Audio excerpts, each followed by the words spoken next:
Ok, perfecto. Hola, buenos días, buenas noches o buenas tardes. Bienvenidos a una nueva entrevista aquí en Dexter Domini. Mi nombre es Pablo Rivas y para esta vez vamos a contar de dos grandes invitados. Primero presentar a don Luis Poblete, más conocido como Zángano Pintor. Él es un artista chileno, pintor, retratista. Él es egresado de la Academia de Bellas Artes de Martín Soria y además de ello contamos con Guillermo González, que es historiador y director de contenidos de Red Cultural. Así que don Luis, Guillermo, muchísimas gracias. Bienvenidos a Dextera Domini. ¿Cómo Eh, están, don Muchas Luis? gracias, Pablo. Por favor. Muy bien, muchas gracias. Gracias por la invitación. Encantado. Ok, muchísimas gracias. Obviamente, agradecer Dextera Domini, como ya sabrán, es una plataforma universitaria de podcast y de programas, entrevistas, enfocado obviamente en ustedes, el público universitario. Así que bueno, ¿qué nos trae esta jornada, esta entrevista? Vamos a hablar de arte y algo tan complicado como es su relación con la belleza. A mi parecer no debe ser tan complicado, pero al parecer lo es. Así que bueno, para eso contamos aquí con Guillermo González y obviamente con pintor nacional don Luis Poblete, que además tiene un canal de YouTube. Así es, don Luis. Sí, sí, tengo un canal de YouTube que inicié hace poco más de un año y es un canal que ha ido creciendo bastante, fíjate. Mira, la verdad es que en un principio el canal, mi idea era enseñar cosas totalmente artísticas, era como un canal para pintores. ¿Y qué es lo que ocurrió? Que después me fui dando cuenta de que existían muchos canales de eso. Y lo que me pasaba a veces al visitarlo es que me aburrí un poquito. La verdad, es feo que yo lo diga siendo pintor, pero sí, me pasaba mucho que a veces eran demasiado técnicos o a veces eran demasiado en fechas y cosas históricas. Entonces, yo dije en un momento, ¿saben? A mí me gustaría acercar el arte a todo tipo de público, no solamente a gente que pinta. Entonces, claro, busqué la manera de hacer contenidos que tengan algo que ver con arte. No siempre es pintura, por ejemplo. La gente piensa que yo siendo pintor hablo solo de pintura. Hablamos la verdad de todo, cualquier cosa que tenga vinculación con el arte, pero desde un punto de vista entretenido, a veces incluso lúdico. Entonces, la gente que lo ha visto le ha gustado mucho y así es como he ido creciendo bastante y, digamos, cautivando gente que a veces ni siquiera tiene que ver algo con la pintura o con la cultura en general. Y se han entretenido bastante hoy en día, entonces eso me tiene muy contento porque el canal le ha ido bastante bien, ha crecido mucho en el poco tiempo que lo llevo y ver también la reacción de la gente, que después de cada programa me dejan muy lindos comentarios, así es que yo invito a toda la gente que pueda visitar esto, el arte, que está bonito, ¿no? Así es como menciona usted. Bueno, de hecho yo me puedo incluir ahí. Yo estoy para nada relacionado con la pintura. O sea, Perico los Palotes sería mi mejor obra de arte. Y hasta ahí nomás y paramos de contar. Así que bueno, Guillermo, también para contextualizar un poco, tu relación con el arte. Tú estuviste mucho tiempo en Inglaterra, si no me equivoco, hace poco volviste. ¿Cómo sería tu relación un poco con eso o tu estudio como historiador? Mira, creo que me mueve algo bastante intuitivo, ¿no? Y creo que espero que salga también en esta conversación, ¿no? Sería creo que excesivamente pretencioso, ¿no? Decir como que he estudiado el tema, porque en realidad me he acercado como alguien que mira, ¿no? Como, no, tampoco soy artista, ¿no? Pero me gusta el arte. Eh, y por lo tanto, uno llega, ¿no? Y la historia del arte, ¿no? En realidad, que podríamos decir es una disciplina que a veces entorpece, ¿no? Más que aclara el ojo. Estoy en eso, ¿no? Yo creo que uno siempre está en eso frente al arte, ¿no? Y es algo, ¿no? Que pareciera ser que desde las disciplinas uno quiere manejar, ¿no? O trata como de aprender, ¿no? Sí, con H, y, y es absurdo. Eh, y por lo tanto, ¿no? También, y conversando contigo, ¿no? Preparando esto, me acordaba ahora de algo que quizás me dejó dando vuelta de manera importante, ¿no? Luis se define como pintor, ¿no? Y eso es como que hoy día un ingeniero diga, no sé, que hace puente, diga, yo soy un gran artesano, ¿no? Claro. Es como apelar, ¿no? Al oficio. Y eso me llamó mucho la atención, porque te aseguro que en el mundo de la historia del arte, la crítica del arte, el mercado que está en torno a eso, se va a oír poco, ¿no? Ese tipo de conceptos. Eh, y posiblemente lo que aquí vaya saliendo, ¿no? Ya se han esbozado algunas cosas, ¿no? Esta idea de que todos puedan de alguna manera participar de esta experiencia, por ejemplo. del arte, también es una cosa que está muy poco en el arte, ¿no? O por lo menos en nuestros días. Y por lo tanto yo creo que también eso me hace, ¿no? Volver, ¿no? De alguna manera a repensar el arte, ¿no? Yo he seguido a Luis también y creo que ahí hay un tema, ¿no? Que creo que con eso también es la gran razón, ¿no? La gran causa de esta conversación. Eh, no sé si volver a algo, pero sí de alguna manera plantear ciertas cuestiones que para todos nosotros son bastante intuitivas, son bastante humanas después de todo, ¿no? Cuando vemos una obra de arte. Sí. Bueno, para eso, bueno, vamos a partir de manera general, eh, don Luis, y es preguntarle qué es el arte, qué es la Sí. belleza. Mira, la verdad es que a mí me ha pasado, en el tiempo que yo llevo en esto, que bueno, yo he estado pintando toda la vida. Desde pequeño yo recuerdo desde muy pequeño hacer dibujos en el colegio y en el colegio me hacían hacer los dibujos para los diarios murales, ¿te fijas? Entonces yo tengo recuerdos de siempre haber dibujado bien, que siempre me gustó y todo eso. Entonces siempre estuve como ligado, pero ya una vez que me dediqué en forma más profesional, me di cuenta de que existe mucha ignorancia al respecto. Para una persona que no está vinculada al arte, eso es lo normal, porque el arte es una cosa específica. Es como, no sé, preguntarle a una persona común y corriente, preguntarle de arquitectura, ¿sí? No tiene por qué saberlo, ¿te fijas? Pero yo me he topado que hay mucha ignorancia dentro del arte. Es decir, yo he hablado con pintores de renombre acá en Chile y yo a veces les he preguntado, ¿qué es arte? Y te empiezan con esa cosa típica del chileno que empiezan a buscar como la respuesta en el aire y te dicen, no, mira, arte es como cuando tú haces cosas y como que con las manos te tratan de explicar alguna cosa y en realidad tú te das cuenta de que manejan una idea como abstracta. Yo tuve la fortuna de estudiar con el gran pintor Martín Soria, un pintor español radicado en Chile, y él a nosotros nos daba no solamente clases de pintura, sino que nos hacía nociones filosóficas de arte, cosa muy valiosa. Entonces Mm. nos obligó prácticamente a aprendernos definiciones que fueran precisas, porque eso al chileno le falta mucho, esa precisión en el lenguaje.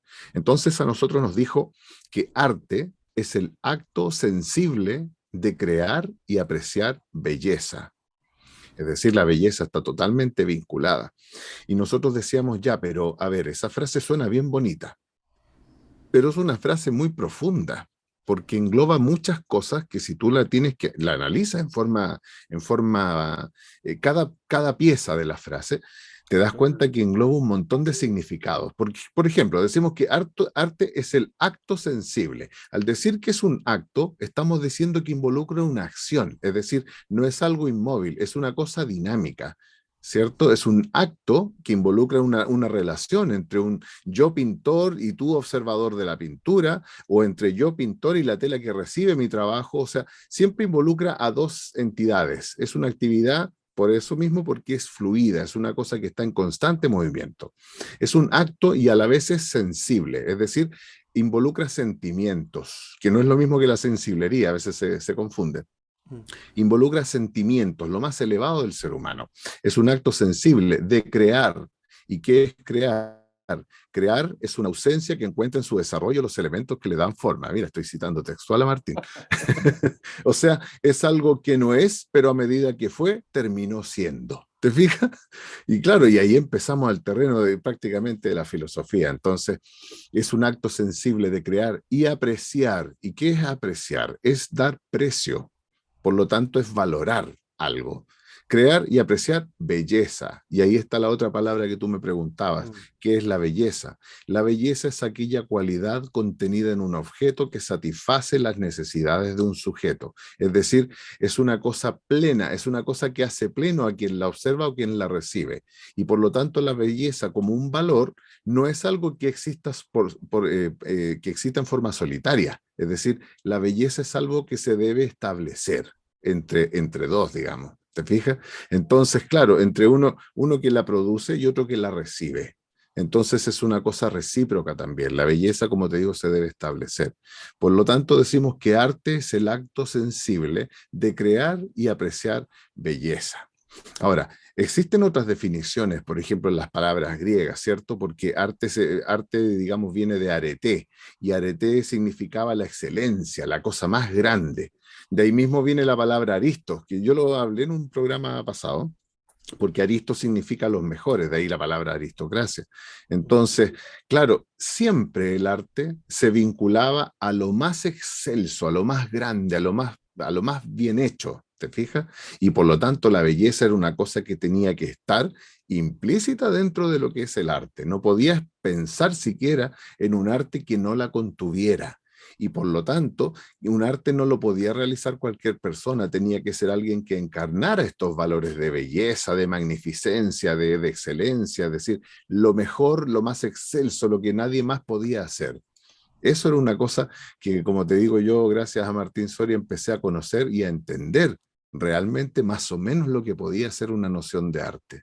Y es por eso que a mí me gusta ver mucho lo que es el arte antiguo, el arte clásico, partiendo de los griegos incluso. ¿Por qué? Porque ahí tú encuentras que existían esa necesidad de crear algo al más alto estilo, es decir, no crear cualquier cosa. Y eso es lo que yo siempre he tenido considerado como arte, ¿te fijas? Es una definición bastante, me gusta bastante y va muy bien con el tema, de hecho. Porque, bueno, lo que vamos a comentar siguiente, y aquí, Guillermo, te voy a molestar a ti ahora. Porque la pregunta ¿es históricamente todo el arte bello?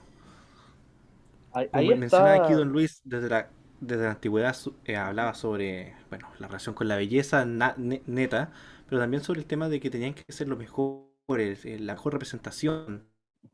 ¿Qué pasa quizás a finales del siglo XVIII, si no me equivoco, con estas representaciones artísticas, entre comillas? Bueno, podríamos decir que el arte, ¿no? Y eso es bastante, podríamos decir, eh, clásico, no sé, si es que hacemos un trazo muy básico de la humanidad en Occidente, tiene varios momentos de encrucijada, ¿no? Donde de alguna manera eh, se decantan ciertas soluciones que tienen que ver con, o van muy de la mano, ¿no? Incluso de manera pionera con los nuevos planteamientos filosóficos de una época, ¿no? El etos de una era, ¿no? Muy rápidamente el arte es lo primero que lo encarna. Eh, Me tengo que quedar de alguna manera y eso me interesa porque estoy pensando, ¿no? en esta experiencia de lo bello, ¿no? Estamos hablando, ¿no? Y Luis nos deja muy claro aquello, ¿no? De manera muy fascinante, con una definición, tengo que decir, cartesiana, ¿no? Genial, ¿no? Y, como las definiciones de Aristóteles, así de la metafísica, una cosa así como con partes, ¿no? Para ir desglosando.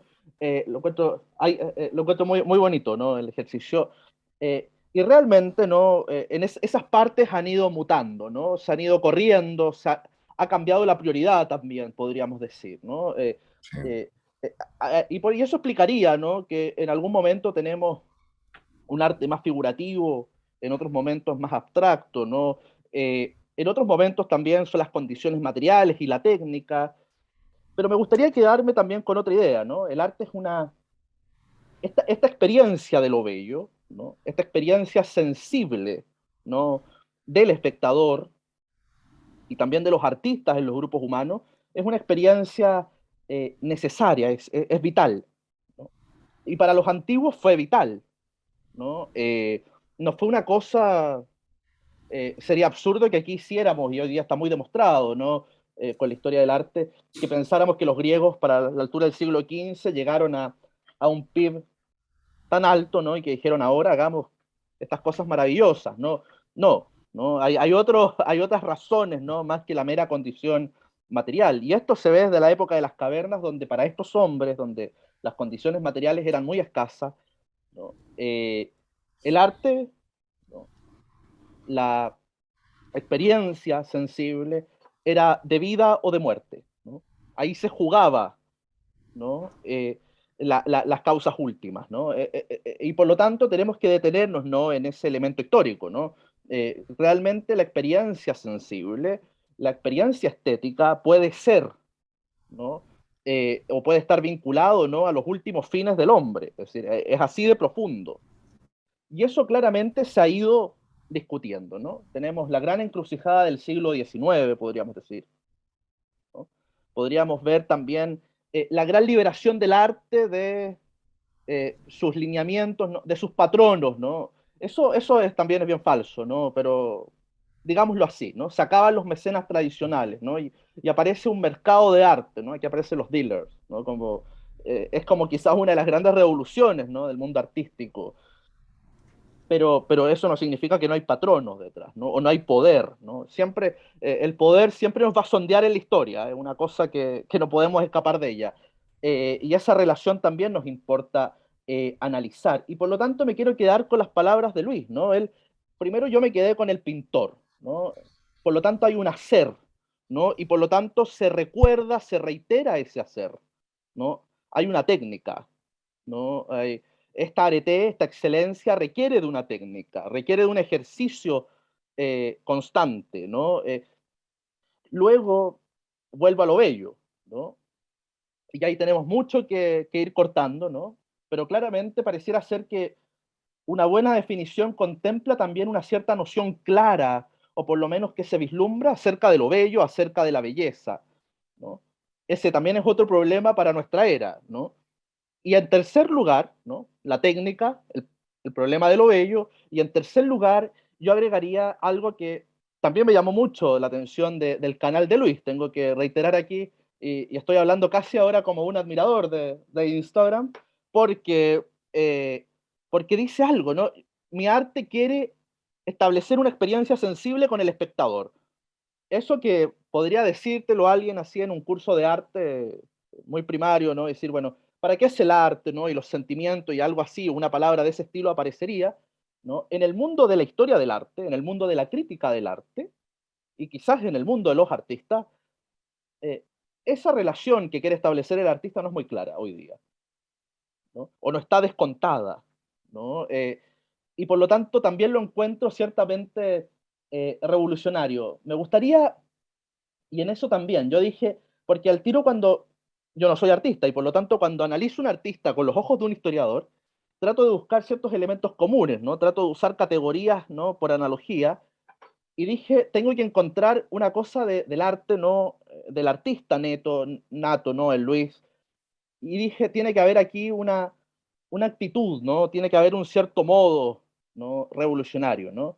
Eh, lo bello irrumpe, ¿no? Edmund Burke, un gran pensador del siglo XVIII, nos hablaba acerca de lo sublime, ¿no? Y la palabra sublime va a estar en la época que estamos hablando, ¿no? El paso a la modernidad, lo sublime es fundamental, y lo sublime irrumpe, ¿no? Lo sublime podría ser un volcán estallando, ¿no? Y en esa tragedia, ¿no? En ese movimiento telúrico hay algo sublime, ¿no? Sublime es el incendio del Parlamento, ¿no? Sublime es la experiencia de Turner, ¿no? Cuando se lanza al Támesis, ¿no? A pintar las llamas, ¿no? Y esas flamas que emergen, ¿no? De una experiencia realmente romántica. Bueno, y dije, ¿dónde está, ¿no? Esa locura, ¿no? De lanzarse al Támesis, ¿no? E ir a pintar el incendio. Bueno, la locura posiblemente está en eso, ¿no? En establecer una experiencia sensible, una relación sensible con el espectador. Eso hoy día, ¿no? es, es revolucionario, ¿no? Hablar de lo bello, ¿no? En el ambiente, podríamos decir, de la crítica del arte puede ser tan escandaloso como Manet cuando pinta esta increíble pintura, ¿no? El desayuno en la hierba, ¿no? Y todo el mundo, ¿no? Todos los galeristas, algunos dealers connotados, ¿no? De la academia parisina, se escandalizaron porque había una escena, ¿no? Con rostros no alegóricos y además se daba noción, ¿no? A un escándalo que acababa de suceder, un escándalo de tipo sexual, de gente conocida, ¿no? Con nombre y apellido. Eh, y por lo tanto, ese golpe, ¿no? A la sociedad parisina lo hizo un artista increíble como Manet. Eh, y por lo tanto, ¿no? Yo creo que hay algo, ¿no? Hay una cierta como... estos son los hombros sobre los que nos paramos quienes pensamos o nos interesa el arte. Y por lo tanto, busqué eso y dije, bueno, ahí está, de alguna manera, lo revolucionario de esta conversación, ¿no? Lo bello. Así es, Guillermo. Don Luis, para pasar un poco al siguiente tema, algo de comentar sobre bueno, lo que históricamente conocemos como belleza en el arte, especialmente un poco tirándolo para nuestro siglo XX, siglo XXI, para pasar después al siguiente tema, que es sobre la relativización de la belleza. ¿Algo que comentar antes de que pasara a eso? Bueno, sí, tal como nos estaba hablando Guillermo, el arte ha pasado por varias etapas y realmente el artista no siempre fue considerado como un gran artista, con el respeto que se les tiene ahora. Guillermo nos hablaba muy bien sobre esto de los patrones, ¿cierto? Lo que pasaba en el barroco, por ejemplo. O sea, tú ves gente como Vermeer, que es un pintor excelente que hoy admiramos. Y sin embargo, en su momento él estaba preso, digamos, de ese dealer que le venía a comprar y que si no le compraba, él no tenía para comer. Entonces, la figura del artista no siempre fue esa figura respetada y excelsa. Antiguamente, como bien lo decía Guillermo, era más bien un artesano. Entonces, el artista que nosotros conocemos como con nombre, que está haciendo arte, claro, digamos, en el siglo XVIII, 1750, se podría decir que donde están ya las primeras academias para formar artistas, más allá de ser un artesano que hace un retrato de una persona. Entonces, sí, el artista no siempre fue considerado como tal, como una figura muy respetable. Entonces, esto comienza a cambiar, obviamente, y lo que yo veo es que después del impresionismo, que marcó, ¿verdad? Fue una verdadera revolución en la pintura, en esa pintura tan académica. Guillermo nos hablaba sobre este cuadro de Manet. Siempre confundo a Manet con Monet. Este cuadro de Manet en la hierba, ¿cierto? Donde hay una mujer desnuda y esa mujer está mirando al espectador, que era algo que no se podía hacer. Es decir, una mujer tenía que ser o una ninfa o una diosa y no podía ser una persona común y silvestre que estuviera desayunando en el pasto con dos hombres más encima. Entonces, como como Guillermo nos decía, claro, que ¿por qué estaba desnuda? Nos estaba mostrando a lo mejor que había pasado algo. Entonces, esas cosas fueron realmente revolucionarias. El problema que yo veo es que a raíz de eso, esta revolución que en su principio les costó sangre, sudor y lágrimas, mucha gente piensa cuando ve los cuadros de los impresionistas, que ve a estas mujeres con vestidos antiguos y con sus sombrillas, lo ven como algo muy bello. Sin embargo, no saben que muchas veces esas mismas personas que estaban posando tenían hambre, porque la humanidad en general tenía hambre en ese tiempo. La pobreza era una condición natural del ser humano en esa época. No todos los países eran ricos ni desarrollados. Entonces, y ellos lo pasaban muy mal, y de hecho tenían, como te digo, pasaban muchas pellejerías. Entonces, sí, esto del impresionismo, después ellos van siendo reconocidos. Monet, podríamos decir que es como el último de ellos que vino a disfrutar ese reconocimiento. Sin embargo, vemos que a partir de esa revolución comienzan a aflorar estos nuevos ismos dentro del siglo XX ya, y empiezan con el dadaísmo, con el cubismo, y todos esos ismos empiezan a formar otro tipo de pintura y otro tipo de arte en general, donde lo revolucionario comienza a tomar otros matices, donde empieza a cobrar fuerza esto de lo estrafalario. Es decir, ya empiezas a romper esquemas no por un afán de evolucionar lo que hay, sino más bien de romper con lo que hay. Entonces, sí, empieza a producirse un cambio. Y ese cambio, como te digo, yo creo que, a mi juicio, es una opinión muy personal, pero yo creo que el impresionismo fue como lo último que vivimos dentro de lo que yo llamo la pintura. Ustedes decían en principio que yo me manifiesto como un pintor, y sí, porque a mí me carga esa denominación de artista visual.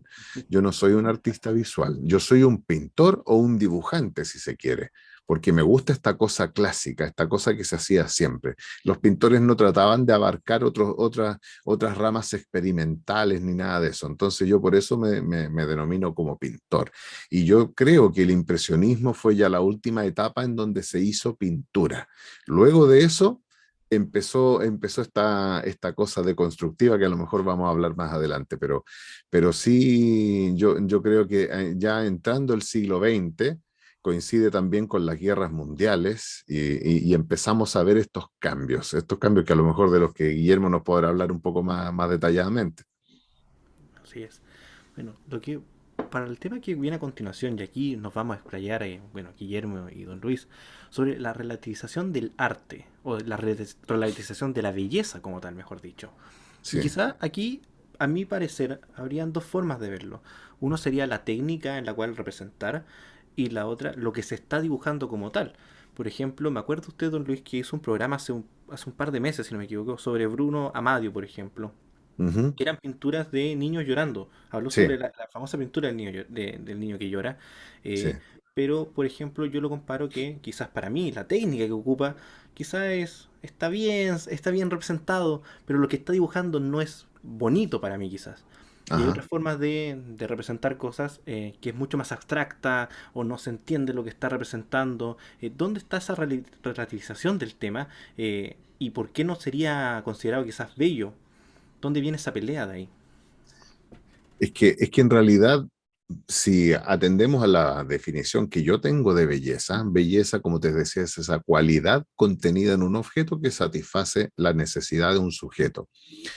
Entonces, desde ese punto de vista, a mí de repente me han dicho, pero entonces lo bello puede ser feo.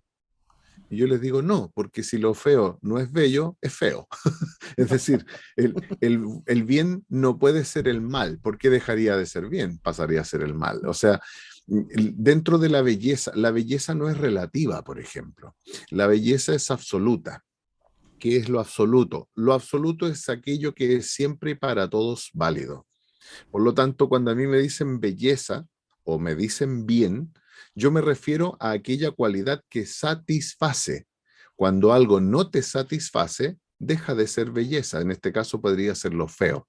Entonces, cuando tú dices, te gusta lo feo, te gusta o tú te compras, o tú te compras, por ejemplo, un televisor, te encantaría que el televisor te saliera fallado, no te diera imagen, te diera solo sonido, o viceversa. Entonces me decía, no, no me gustaría eso. Entonces, porque eso es el bien, eso es lo bien hecho. ¿Te fijas? Entonces, la belleza es igual. La belleza siempre cumple, siempre satisface. Por lo tanto, desde el momento que no lo haga, deja de ser belleza, pasa a ser la fealdad en este caso, que sería lo contrario. Entonces, aquí nosotros comenzamos con este tema de la deconstrucción, porque hubo muchos pensadores, yo más que pensadores los llamo iluminados. Hay muchos pensadores que se dedicaron a hacer postulados, libros, un montón de artículos en revistas, y en estos postulados ellos trataron de deconstruir esta idea, es decir, de decir que todo es relativo y que no, nada es válido y que una cosa puede ser muchas cosas al mismo tiempo y lo feo puede ser bonito y lo bonito puede ser feo. ¿Te fijas? Y empiezan a deconstruir esta sociedad en todo sentido y en la parte religiosa también. Yo, sin ser una persona religiosa, entiendo la validez y la necesidad de la religión en los seres humanos. Entonces, existen estos pensadores que empiezan a deconstruir la sociedad de esta manera y empiezan a deconstruir los conceptos, deconstruir el lenguaje, deconstruyen el arte fue una de las primeras cosas que sufrió esto. Entonces, por eso es que nosotros el día de hoy, la gente que nos está escuchando a lo mejor va a entender esto, de que tú vas a un museo y te encuentras unas cosas horribles, y más que horribles tú no las entiendes. Yo sé que hay una cosa abstracta, hay una abstracción, que es cuando tú tomas una parte para representar un todo. Guillermo nos hablaba muy bien del caso de Turner. Turner se podría decir que es como uno de los primeros abstractos, ¿cierto? Porque él, siendo un romántico, pinta unas cosas que a veces se veían como nubes y estas lenguas de fuego que nos decía Guillermo. Muy bien. Y claro, te fijas que es algo que es abstracto, pasar, que las personas que han tenido la oportunidad de verlo de cerca se dan cuenta que Velázquez pintaba una mano con tres trazos y en realidad eso es abstracto. Es decir, cómo este señor podía lograr con unas cuantas pinceladas que de lejos tú lo veas como un rostro, que lo veas como una mano, porque esa abstracción tiene una razón de ser, tiene un motivo y tiene un trasfondo. Pero nosotros en el arte actual nos encontramos con abstracciones que no tienen ningún sentido, que no tienen ningún trasfondo, más que el que le quiere dar el autor. Y cito, por ejemplo, el caso de una expositora en México que puso en una galería unas cubetas con agua. Y cuando la crítica de arte, Avelina Lesper, le pregunta, ¿qué significan estas cubetas con agua? Y ella dice, bueno, con esto yo quiero ejemplificar el problema que tenemos en México con la falta de agua. Y tú dices, a ver, espérate, o sea, o sea, ahora que tú me lo dices, claro, yo ahí podría encontrar un nexo entre lo que tú me estás mostrando, pero si tú no me lo dices, para mí son cubetas de agua y podrían significar cualquier cosa. Entonces, lamentablemente hoy tenemos la excusa para poder hacer cualquier cosa y decir yo soy abstracto. O yo no sé dibujar y digo, no, es que a mí me gusta deformar la figura, no es que yo no sepa dibujar. Entonces, si me quedan los monos gordos, yo digo, no, es que yo soy como Botero. Y no saben que Botero llegó a eso mediante un estudio de la volumetría y un montón de cosas que no es que él solamente le salieran así porque no supiera dibujar, ¿te fijas? Entonces, hoy en día el arte está lamentablemente tomado por una serie de iluminados que nos enseñan a hacer cosas mal hechas, cosas feas, y más encima te dicen que eso está bien y te entregan un contexto filosófico de por qué está bien. Entonces, cualquiera cae. Claro, tiene que haber una explicación de lo que están haciendo, si no, como usted menciona, no se entiende.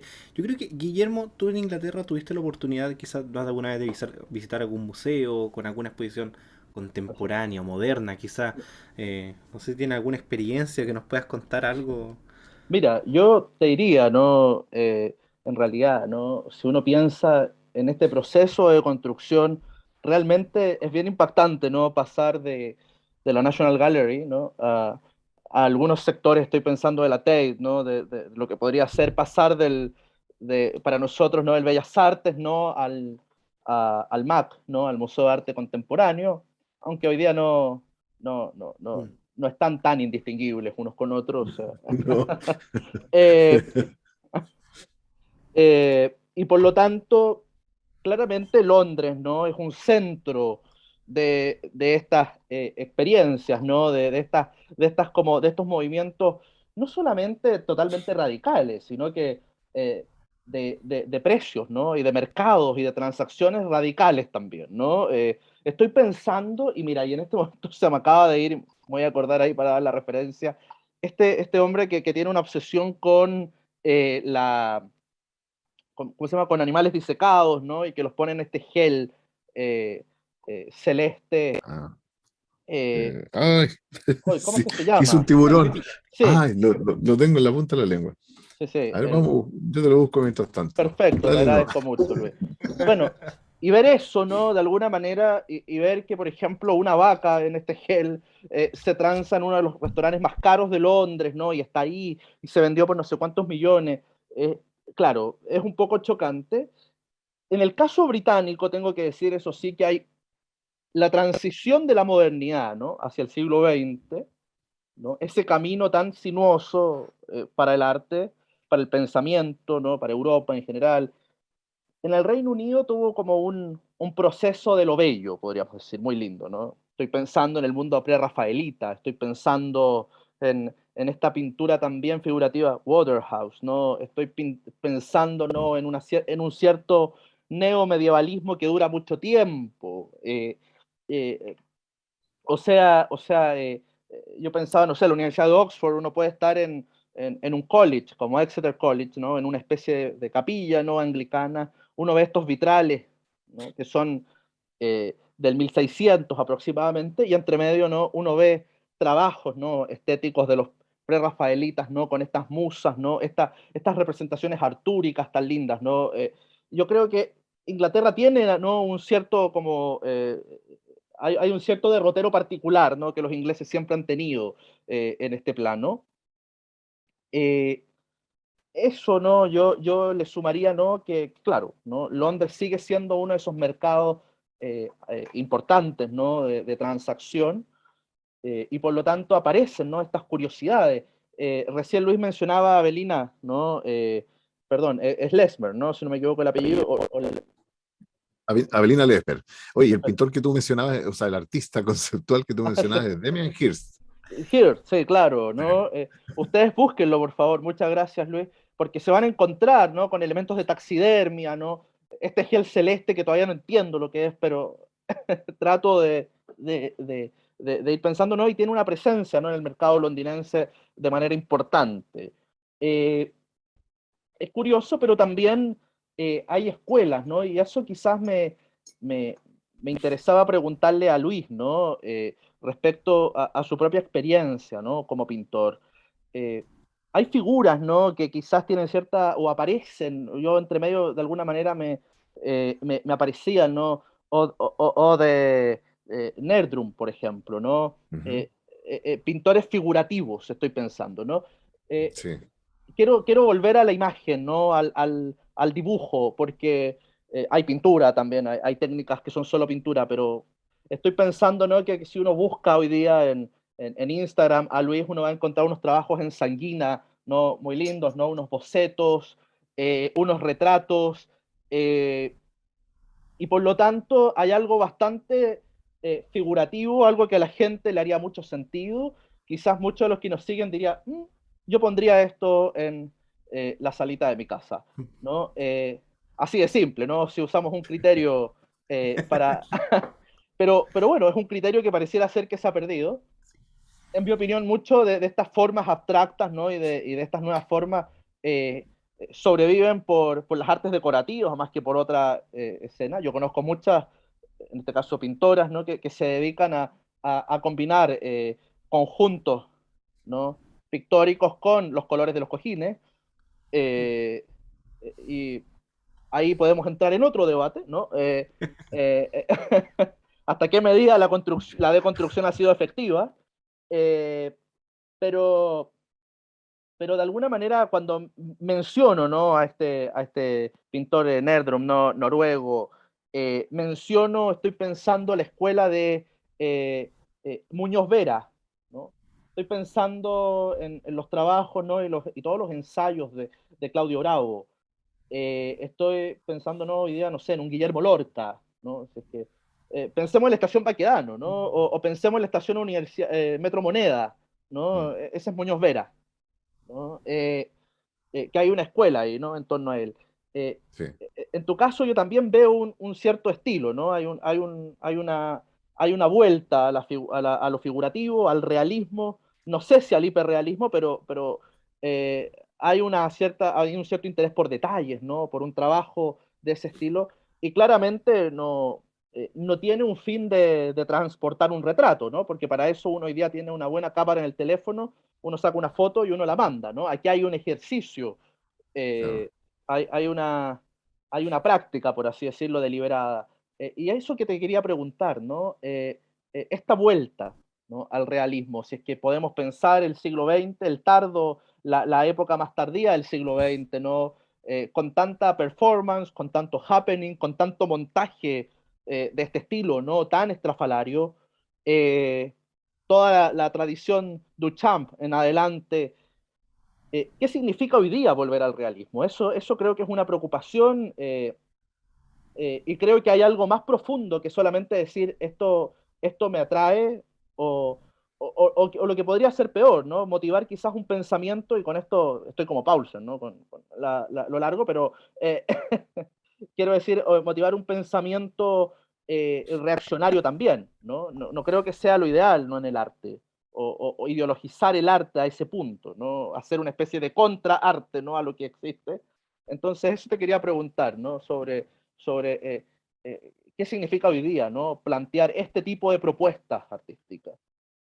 De hecho, eso yo no creo en primer lugar que vaya a ser necesario, por ejemplo, hacer algún tipo de contraarte, porque eso se va a dar solamente por reacción de la sociedad. La Claro. sociedad yo creo que ya está harta de ese tipo de cosas que nos estuvieron ofreciendo como sublimes, como bellas, como todo, y que solamente eran una cosa deconstructiva. Entonces, yo creo que la gente se cansó. Y es por eso, por ejemplo, que cuando Claudio Bravo expuso acá en Chile, en el año 94 creo que fue tan impactante, porque en ese tiempo no existía la internet, no teníamos ningún tipo de comunicación para masificar las cosas como ahora, por ejemplo, de viralizar algo. Sin embargo, tú ves que Claudio se expuso en Santiago, que aquí en Chile no lo conocía nadie, O sea, en el extranjero a él tenían que pedirle hora, los jeques árabes, emperatrices, princesas, tenían que pedir hora para poder entrevistarse con él, y acá en Chile no lo conocíamos. Es decir, nuestros más grandes artistas y directores de museo nunca nos hablaron de él, porque no convenía, porque él manifestaba el tipo de pintura que ellos resisten, ¿te fijas? Claro. Entonces, Claudio Bravo expone en Chile y es un éxito. Las filas daban vuelta a toda la cuadra, y eso se transmitía solo de boca en boca porque los noticiarios tampoco le hicieron una cobertura tan mediática como se le hacían a Mata, por ejemplo. Entonces, tú te das cuenta que la gente premia con su presencia aquellas cosas que realmente le satisfacen. Y ahí tú ves la belleza, esta cualidad contenida en una. Guillermo Muñoz Vera, otro pintor chileno que estudió en la Universidad de Chile. Yo tuve la suerte de conocerlo y conversar mucho con él. Y Guillermo me decía, mira, yo estudié acá en la Chile, estudié Bellas Artes acá en la Chile, hice mi tesis que se llamó Luz, Visión y Materia, que está ahí en la biblioteca, yo creo que nadie la ha revisado, y me dijo, y yo te puedo decir con conocimiento de causa que cuando egresé de la Universidad de Chile, quedé listo para recién empezar a aprender a pintar. Y eso lo aprendí en España. ¿Por qué? Porque realmente acá era todo experimental, era todo una cosa eh, muy de historia, qué sé yo, pero no había realmente una enseñanza verdadera de lo que era el dibujo y la pintura. Entonces, y tú ves que Guillermo también en España se gana un nombre, pinta al rey de España y lo pinta con su retrato de cacería, que digamos los reyes siempre tienen que tener el retrato de cacería, el retrato oficial. Eh, eh, Nosotros teniendo ese atraso cultural, en el siglo XX tenemos que Claudio Bravo está influenciando a pintores españoles, Guillermo Muñoz Vera está haciendo escuela de españoles, tenemos a Aldo Bamonde, como te digo, tú ahora mencionaste también a Guillermo Lorca García, que siendo tan joven, también está formando, no escuela porque él no da clases, pero forma un montón de jóvenes que quieren imitarlo, quieren ser como él. Entonces, tienes a chilenos, mucha gente lo entiende, la importancia que tiene eso dentro de lo que es batalla cultural, el resurgimiento de estos realismos, el resurgimiento de la bella pintura, del dibujo como base para una cosa bien hecha. Entonces, y por lo tanto la pintura realista te da eso y te entrega esas cosas tan lindas que a mí, yo cuando he entregado de repente algún retrato y tú ves que la gente llora, la gente llora por la emoción que le produce volver a ver en forma tan viva a esa persona, no en una fotografía, sino que en una pintura. No se tiene otra cosa, es algo distinto. Entonces es muy bonito y como te digo, es muy curioso. Yo creo que el arte realista, el dibujo, todo eso está volviendo. Y hay academias donde hay unos jóvenes, yo los veo por Instagram, los veo también en YouTube, tienen algunos canales, y están haciendo cosas realmente maravillosas. Porque yo creo que esto de la internet a nosotros nos va a hacer caer de nuevo en un nuevo renacimiento. Y esto va a ocurrir. Y yo estoy siendo parte de eso, estoy muy contento. y voy a ver cómo que tienen en los museos, porque van a necesitar espacio para todos estos jóvenes que están haciendo maravillas hoy en día. Así es. De hecho, don Luis, ahora que justo lo menciona, para allá quería llevar la conversación. Porque, bueno, Guillermo mencionaba el caso, bueno, en Inglaterra, las comparativas que se pueden hacer, pero acá en Chile también ocurren. Y Sí, el tema es que, algo que yo sé que creo que usted lo mencionó, es que lamentablemente son los museos o las salas de arte, eh, generalmente financiadas estatales, que impiden la llegada, la entrada de lo que usted menciona o lo que entendemos ahora bien como arte. Hay una problemática ahí también sobre dónde exponer, porque está tomado por un sector. sí, eso está tomado por un sector. Yo hace poco hice una exposición acá en Maipú, y porque yo soy de acá de Maipú, y me entrevistaron unos jóvenes de la Universidad Católica. Entonces me preguntaban, ¿qué opina usted, don Luis, con respecto a que los fondos que entrega el gobierno para la cultura, dando a entender que eran muy pocos o eran insuficientes? Yo le dije, mira, para mí no debieran entregarse. Y me miraron en forma así. Me dijo, ¿por qué? Porque yo no estoy de acuerdo con que se le entregue plata a los artistas. Y no lo podían creer. Y me miraron de los contribuyentes para fomentar a artistas a dedo de un político. porque normalmente eso termina entregándose a un sector político y a una cierta tendencia política o una cierta tendencia. El buen arte va a ser preferido y consumido y el mal arte simplemente tiene que desaparecer. Así de drástico. No debiera haber un fomento hacia todo tipo de artistas y claro, y eso yo lo digo con un poquito de rabia también. Bueno, don Luis Guillermo, para ir terminando un poco esta entrevista, ya obviamente en honor al tiempo, don Luis, unas últimas palabras quizá de la misma temática que estamos hablando, lo que se viene, lo que se podría venir, dejarlo invitado a su canal de YouTube también, aproveche de hacer un poco de Sí, publicidad. bueno, sí, para las personas que quieran seguirme o quieran ver mi canal, este canal se llama Zángano Pintor y como les decía es un canal de entretención cultural, más que de pintura, es un canal de entretención cultural. Y también para ver mis trabajos, muchas veces me preguntan dónde podemos ver tus trabajos. Yo tengo una página que al final nunca como que le di mucha importancia. Yo creo que es más directo ver mi Instagram, porque en el Instagram tengo trabajo y tengo algunas cosas interesantes. Y el Instagram es también Zángano Pintor, @Zángano Pintor me encuentran en Instagram para que puedan ver mis trabajos y ahí me comenten alguna cosilla. También me pueden escribir, ¿ah? Yo normalmente me demoro un poquito en escribir, o sea, en contestar porque sí, tengo hartos llamados y harta gente que me escribe cosas, pero trato de contestarlos todos. Así es que si tienen paciencia también me pueden escribir algún mensajito o alguna cosa. Y bueno, yo como palabra para cerrar, por mi parte al menos, decir que todo el arte históricamente siempre fue bello. El arte siempre englobó lo más esencial del ser humano, lo más bello del ser humano, lo más elevado. Sin embargo, esto empezó a cambiar de la mano de filósofos, de críticos, de personas que tenían en sí mismos un resentimiento muy grande por haber nacido posguerra o entre guerras, por haber estado en campos de concentración, por un montón de factores. Sin embargo, les llevó un resentimiento interno que les llevó a escribir libros terribles que hoy en día son textos de estudio obligados en las universidades y muchos de ellos dieron clases en universidades. Por lo tanto, deconstruyeron de tal forma el arte que hoy en día vemos esas basuras en los museos, en las galerías. Sin embargo, yo tengo una postura bastante optimista, porque yo creo que el ser humano, una vez que toca fondo, empieza a surgir. Y hoy en día vemos, como les decía, artistas muy jóvenes que están haciendo gran escuela, que están aprendiendo, se están perfeccionando, se están puliendo y van a llegar a ser unos artistas maravillosos. Y esos artistas nos van a sentir orgullo de ocupar estas nuevas tecnologías que tenemos, estos nuevos programas, la computación, un montón de cosas, para poder hacer un arte que nunca se ha visto. Vamos a tener un nuevo un renacimiento, yo solo estoy seguro de eso. Entonces, sí, a tener harta esperanza y harta fe, no dejarse estar, es decir, si ustedes les muestran cosas que no les gustan, díganlas. No se queden con lo que les dice un crítico de arte o que les diga una persona, un galerista. Si a ustedes no les gusta, no lo consuman, no lo acepten. Digan, yo quiero ver verdadero arte.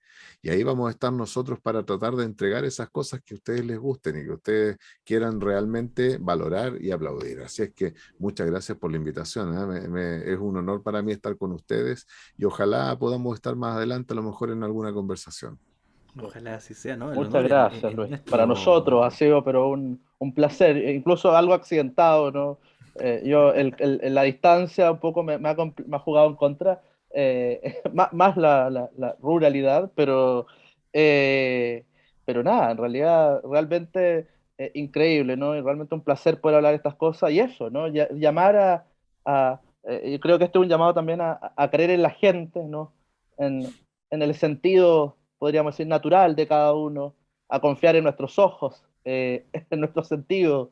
De alguna manera es volver eso, a ver, a confiar en las personas, ¿no? Pareciera ser que hoy día este arte moderno, ¿no? También tiene una profunda desconfianza, ¿no? Del hombre común. División. Sí. Así es. Bueno, como menciona ahí, de esperanza, esperanza realmente de que esto pueda cambiar. Como decía, no hay que pisar el acelerador a fondo, esto se va a ir dando. Don Luis, Guillermo, muchísimas gracias por estar aquí. La Domini, ojalá estar viéndonos más adelante y seguir conversando, porque yo estoy seguro que hay muchos temas que en esta no podemos tocar. Así que bueno, dejar a los invitados obviamente que se suscriban al canal de Dexter Domini y que también sigan en Instagram. Bueno, mi nombre es Luis Guillermo. Hasta pronto, que tengan Sí.